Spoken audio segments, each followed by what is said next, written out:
Your hands remember what your mind tries to forget. That's what I've learned in the 10 years since Pearl Harbor. I can be doing anything, changing a tire, fixing a radio, eating breakfast, and my hands will start shaking because they remember December 7th, 1941. They remember the heat of burning metal, the slickness of blood mixed with hydraulic fluid, the desperate fumbling to rearm a machine gun while the world exploded around you. They remember trying to put planes back together while they were still being shot to pieces. I was 23 years old, an aircraft mechanic with the Army Air Corps stationed at Hickam Field. I'd been in Hawaii for 8 months, and it was paradise. Blue skies every day, warm ocean, palm trees swaying in the breeze. We worked on B-17s and P-40s, kept them flight ready, and spent our off hours at the beach or in Honolulu. The war in Europe felt like something happening on another planet. My crew chief was Master Sergeant Frank Kowalski, a career man who'd been working on aircraft since biplanes were the hot new thing. He taught me everything, how to strip and rebuild an engine blindfolded, how to patch bullet holes so they'd hold, how to tell if a fuel line was about to fail just by the sound it made.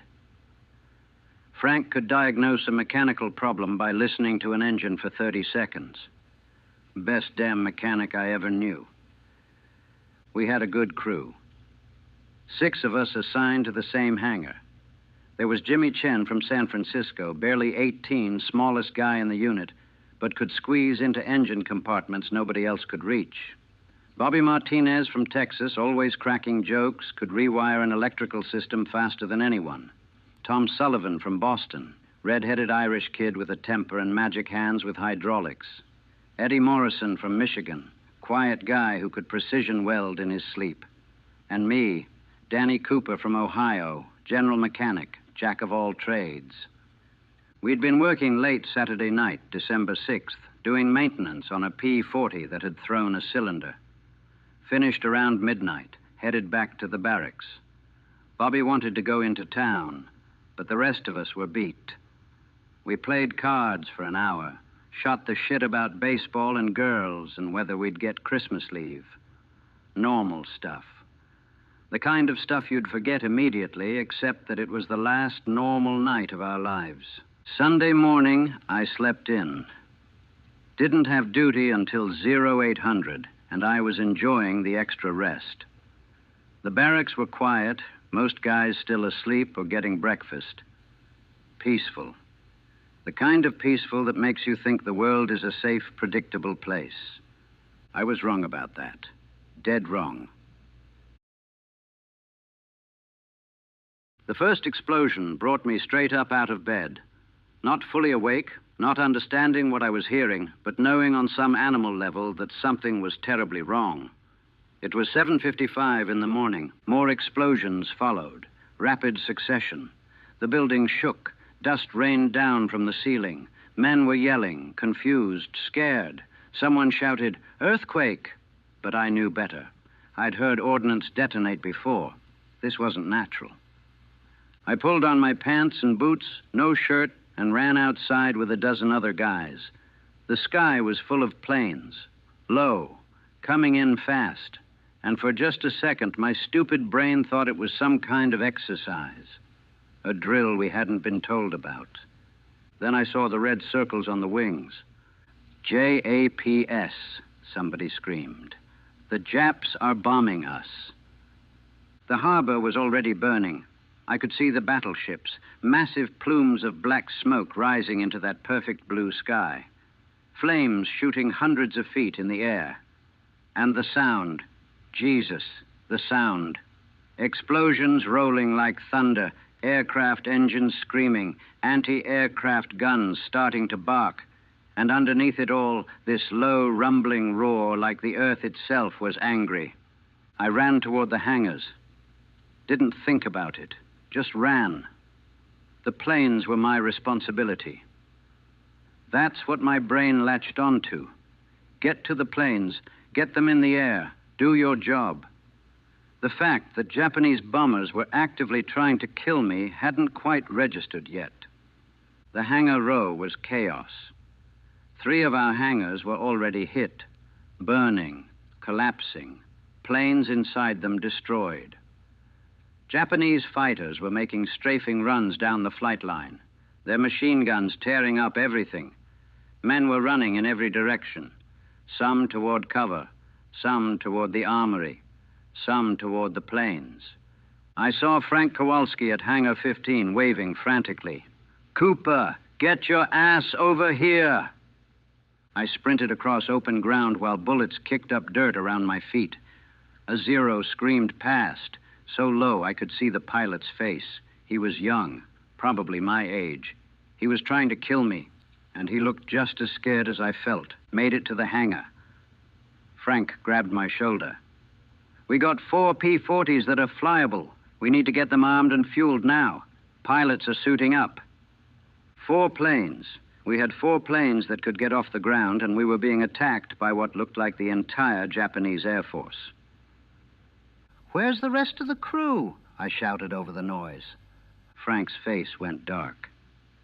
"Jimmy was in Hangar 11 when it got hit. Haven't seen Bobby or Tom. Eddie's at the armory getting ammunition." Jimmy, kid from San Francisco, 18 years old. Gone just like that. No time to process it. A P-40 was rolling out of the hangar, pilot already in the cockpit. "This bird needs ammo," the pilot screamed. "Get me in the air." We ran to it.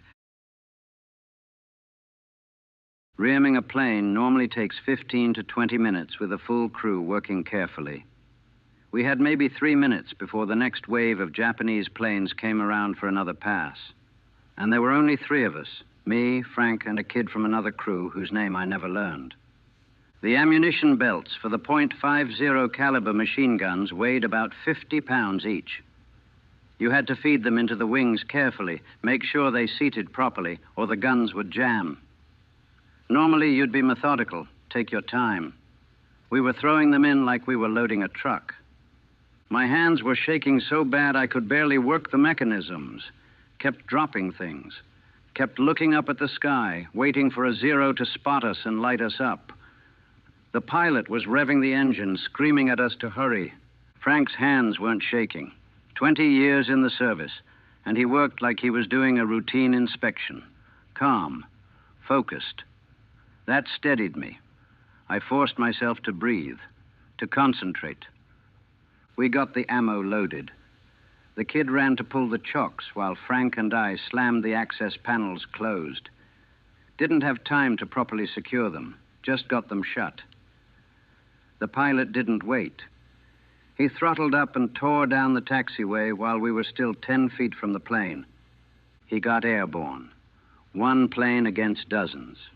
I watched him bank hard, climbing for altitude, and thought he was the bravest or craziest person I'd ever seen. Then Eddie showed up with a truck full of ammunition belts, and I didn't have time to think anymore. The next 2 hours were a blur of desperate, terrified work. We armed every plane we could get our hands on, patched holes with sheet metal and prayers, topped off fuel tanks while bombs fell around us, replaced tires shot flat, swapped out damaged propellers. The Japanese came in waves, first the bombers, then the fighters, then more bombers. They hit the hangars, the parked planes, the fuel depot, the barracks. Hickam Field was being systematically destroyed, and we were trying to launch aircraft in the middle of an inferno. Tom Sullivan showed up halfway through, bleeding from a shrapnel wound in his shoulder, but refusing to stop working. Bobby Martinez never showed up.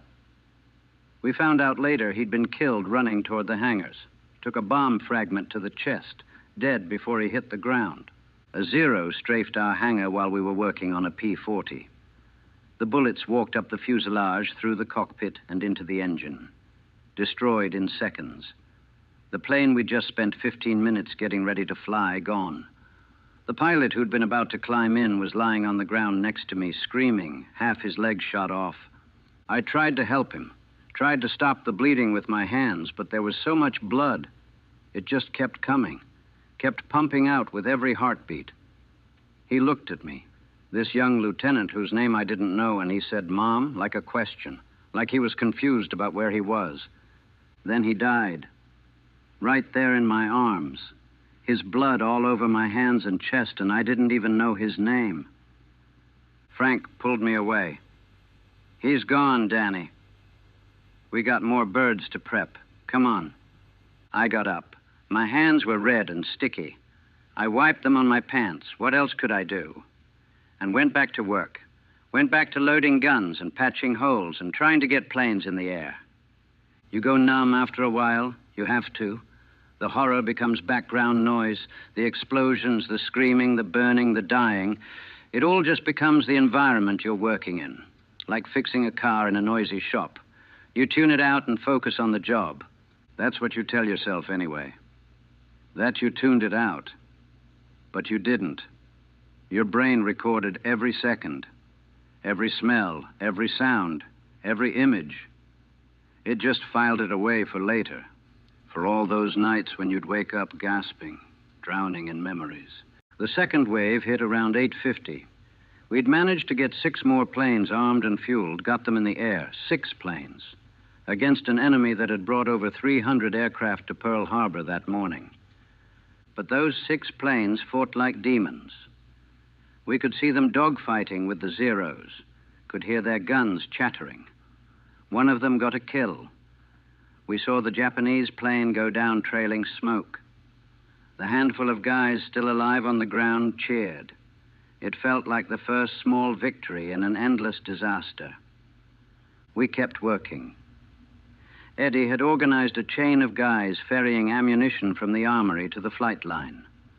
Tom was running between planes, his shoulders soaked with blood, but his hands still steady as he worked hydraulic systems. Frank was everywhere at once, coordinating, troubleshooting, keeping us moving. I was on my 4th or 5th plane, lost count, when the fuel truck exploded. A bomb hit it dead center, and it just disappeared in a ball of flame. 3 men were standing next to it. The blast threw them 30 feet. I don't know if they died from the explosion or the fire or hitting the ground. Doesn't matter, I guess. They died. The heat from that burning truck was incredible, like standing in front of a blast furnace. We had to move operations to the far side of the hangar, work on planes in the open because it was too hot near any cover. More planes came in damaged, shot to hell, but still flying. We'd patch them, rearm them, send them back up. One P-40 came back with 67 bullet holes in it. 67. The pilot climbed out, grabbed a sandwich from somebody, and climbed back in. "Get her ready," he said, like it was just another day at the office. We got her ready, patched what we could, ignored what we couldn't. She flew again. Around 9:30, the attacks started to taper off.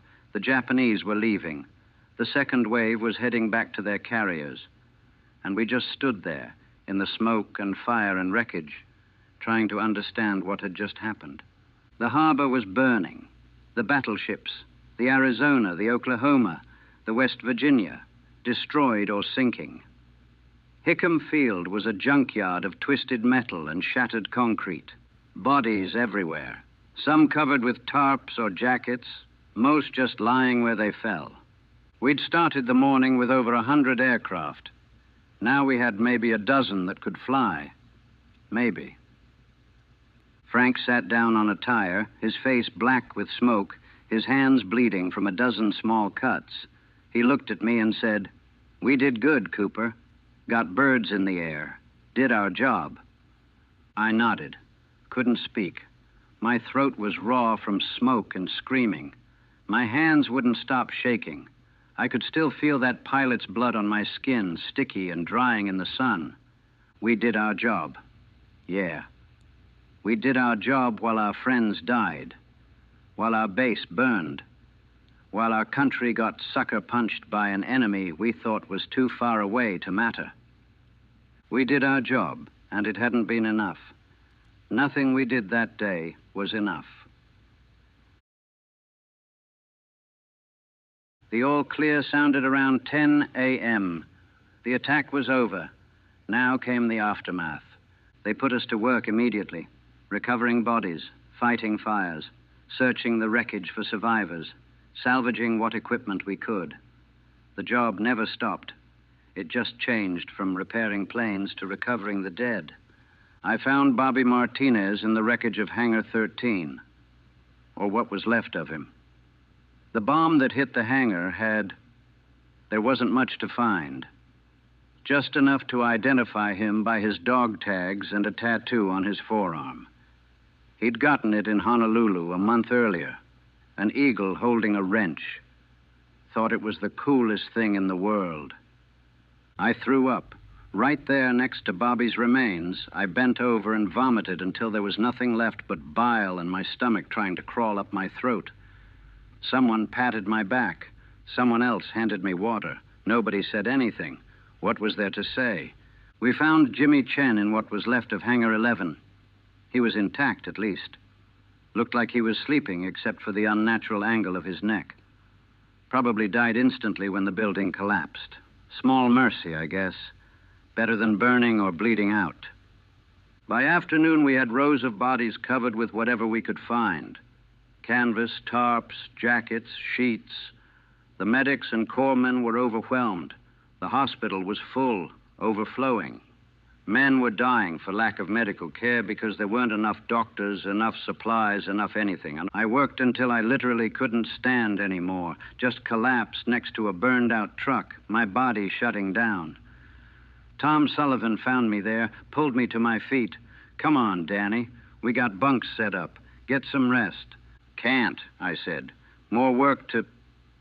"Ain't nothing more we can do tonight," Tom said. His voice was gentle. "We done enough. More than enough." He walked me to a tent they'd set up for survivors.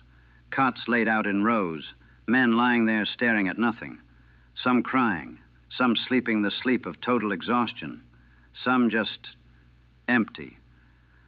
I lay down on a cot and closed my eyes. Immediately saw that pilot dying in my arms. Saw Bobby's tattoo on a piece of arm that was all we'd found. Saw Jimmy's broken neck. Saw the Zero strafing our position. Saw flames and blood and explosions. Opened my eyes. Couldn't sleep. Couldn't close my eyes without seeing it all again. Frank Kowalski was on the cot next to mine. He wasn't sleeping either, just staring at the tent ceiling. "You okay, Sarge?" I asked. He was quiet for a long time. Then, "I've been in the service for 22 years, Cooper. Worked on aircraft through the 20s and 30s. Thought I'd seen everything. Thought I understood what war was." He turned his head to look at me.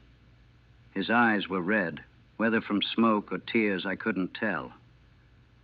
"I didn't know shit," he said. "None of us did. War isn't what they show in the newsreels. It's not glorious. It's not noble. It's chaos and terror and watching kids die while you try to load bullets into a machine gun." "We got planes in the air," I said. "We fought back." "Yeah," Frank said, "we fought back.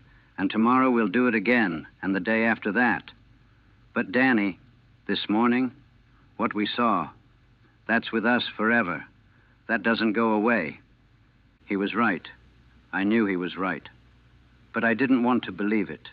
I wanted to believe we'd recover, move on, put it behind us. That's what young men believe, that they're resilient, that trauma bounces off them. I was wrong about that, too. They gave us 3 days to bury our dead and patch what we could. Then we went back to work. The war had started, and we had aircraft to maintain. Frank Kowalski made it through the war. Retired in 1945, went back to Pennsylvania, died of a heart attack in 1948. He was 53 years old. I think Pearl Harbor killed him. Just took 7 years to finish the job. Tom Sullivan got sent to the European theater. Flew as a flight engineer on B-17s. Got shot down over Germany in 1943. Survived, spent 2 years in a POW camp. Came home weighing 90 pounds and never really recovered. Last I heard, he was in a VA hospital. Can't work, can't function. The war used him up. Eddie Morrison stayed in Hawaii, kept maintaining aircraft through the whole war. Made it home to Michigan in '46. Seemed okay at first. Then one night in 1949, he put his service pistol in his mouth and pulled the trigger. Left a note that said, "I'm tired of remembering." I understand that feeling. I kept working as an aircraft mechanic through the war. Got promoted, trained new guys, did my job. Came home to Ohio in 1946, got a job at a civilian airport maintaining private planes and small commercial aircraft. Got married in 1947, had 2 kids, built a life. But I never left Pearl Harbor. Not really. I can't watch fireworks, can't handle loud noises, can't be around fires. Even a bonfire makes my heart race and my hands shake. The smell of aviation fuel makes me nauseous. I have nightmares 3 to 4 times a week. Always the same dreams. Loading guns while the sky falls, that pilot dying in my arms, Bobby's tattoo on a severed arm, the Zero's machine guns tearing up the fuselage. My wife tries to understand. She's patient when I wake up screaming, when I can't go to 4th of July celebrations, when I zone out in the middle of conversations because something triggered a memory. But how can she really understand? She wasn't there. Nobody was there except the men who lived through it, and most of us don't talk about it. What would we say? How do you explain what it's like to work on machines while people are actively trying to kill you? How do you describe the sound of 2,000 men dying in a single morning? How do you convey the absolute helplessness of being attacked with no warning, no preparation, no chance to prevent it? You can't, so you carry it alone. I still work on aircraft. Still good at my job. My hands remember the training even when my mind wanders. But every time I load ammunition into a gun mount, every time I patch a hole in sheet metal, every time I hear an engine start up, I'm back at Hickam Field on December 7th, 1941. I'm 23 years old and the world is ending and I'm trying to put planes back together while they're being shot to pieces. People call us heroes sometimes, the survivors of Pearl Harbor. They throw parades, give speeches about how we fought back, how we showed American resilience, how we turned defeat into eventual victory. And sure, we did those things. We fought. We worked. We won the war eventually. But what they don't mention is the cost. They don't mention the men who died that morning, or the ones who came home and couldn't live with what they'd seen. They don't mention that every survivor carries Pearl Harbor with them every single day, that we're still fighting that battle in our heads. Jimmy Chen would be 28 now. Bobby Martinez would be 31. That pilot whose name I never learned would be, I don't know, young. They'd all be young, with families and jobs and futures. But they're frozen forever at 18, 23, whatever age they were when they died. And I get older every year, carrying their ghosts with me. My hands still shake, still remember. 60 years from now, if I live that long, they'll still remember the heat of burning metal and the slickness of blood and the desperate fumbling to save planes while the world exploded around us. And that's what Pearl Harbor did to us. Not just the men who died, that would almost be merciful, but those of us who survived. We came home, but we never left. We're still there, in the smoke and fire, trying to do the impossible, watching our friends die, fighting a battle we can never win. The war ended in 1945, but for me, for all of us who were there that Sunday morning, it never really ended. It just got quieter. The explosions became car backfires and thunder. The screaming became nightmares. The smoke became memories. But it's all still there, still happening, still real. They say time heals all wounds. That's a goddamn lie. Time just teaches you to live with them. And some wounds, some memories, they're too deep to heal. They become part of who you are. I'm not Danny Cooper from Ohio anymore. Haven't been since December 7th, 1941. I'm a Pearl Harbor survivor, and that's all I'll ever be. Everything else, husband, father, mechanic, American, comes second to that. Because Pearl Harbor claimed us just as surely as it claimed the men who died that morning. We just took longer to realize we were casualties, too.